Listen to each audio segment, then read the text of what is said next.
Hello guys, welcome to my channel. I hope everything's okay in your life. In this video, I'll share my experiences with the Orzekea spot over the last 10 days. This is not a class guide, but rather a spot guide. I will also add a guides for the classes I experienced at the spot to the channel in the coming days. I don't want to prolong the introduction any further, so let's move on to the details.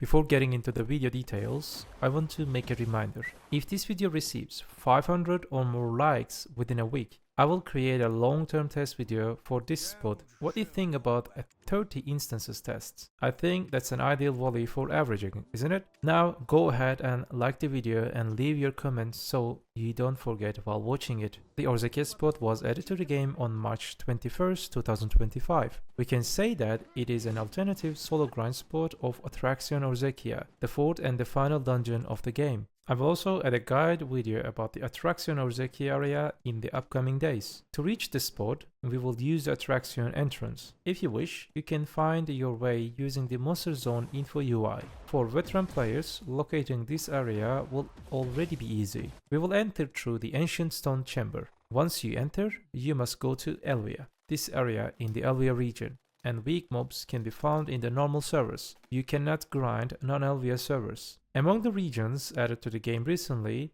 I can say it is the most successful in terms of graphic optimization and visuals. Compared to the entire game, issues like stutter and FPS drops are almost non-existent, which is truly a big W for BDO. The spot is classified as other type of mobs. Species AP does not work in this spot. We can say that the most important offensive stat is AP. The recommended AP is 1100 and the recommended damage reduction is 700. I can clearly and directly say that 1100 AP is not enough for this spot. I believe you should have at least 1150 AP for this spot. Additionally, a DR value of 700 can be considered consistent. Given the current gear levels in the game, it's not very possible to be both offensive and reach 700 DR. Therefore, the risk of death at this spot is quite high. So be careful. Classes with high amount of front guard protections are slightly more fortunate in this spot compared to the others. Classes with high amount front guard protections are slightly more fortunate in this spot compared to the others. You should know that you will not encounter peaceful and chill grinding environments. It is a rather exhausting spot that will satisfy you regarding returns by the end of the day. It will be difficult to stay in this spot and kill mobs with stationary DPS type. Therefore, reposition through the behind the mobs every 2-3 seconds and make sure to deal damage with back attack modifiers as much as you can. In doing so, you will avoid the high damage that mobs can give you. Grinding at this spot with the current gear is quite challenging at night time. I can say that it might be impossible for some classes. The thresh value of the spot is 96k-ish. I highly recommend using Agris. The hourly Agris usage hovers around 20k. If you cannot get more than 15k thresh per hour while Agris and the level 2 scroll activated, I would say do not grind at this spot, because this indicates that you are quite slow. Go grind at other spots. You can also get a Debo earring and a belt from the spot.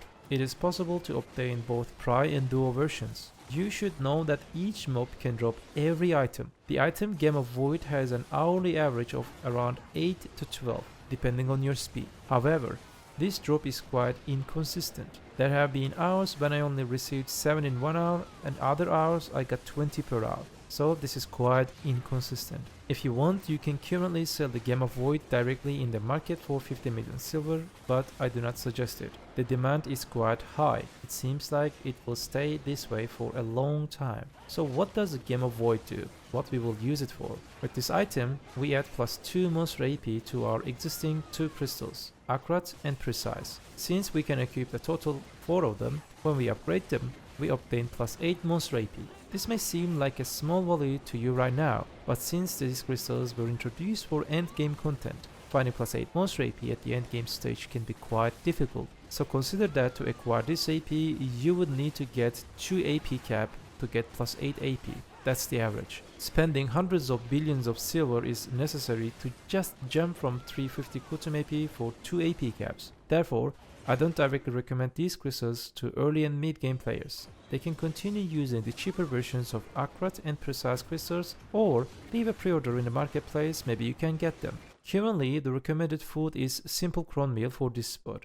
For drafts, you can prefer human, Kama or demi-human versions of Harmony drafts, as they are not affected by species AP, so one of these 3 drafts will be enough. As for perfume, coverage should be preferred up to 1350 AP. After that, if necessary, Deep Sea can be option. For your sovereign weapons, you can choose the set you see on the screen. If you are playing a class that has a percentage crit rate issue, like my Awakened Dracania, you can prefer crit rate instead of DR Reforged Stone. You can choose the crystals shown on the screen. If you do not have the advanced versions of accurate and precise, you can choose for their normal versions. Yes, you will be losing 15 DR, but this is the most suitable offensive set for this spot. You should definitely place a skill where you can consistently maintain plus 20 DR on your add-ons. I can say that this is a spot where every single AP is very important. Even when using 5 AP even foods, you can feel a visible increase in your damage. At the end of the video, you will see a segment where I visit the spots and give them numbers. Now let's move on directly to the spot details. In each spot, there is a device located on the mountain top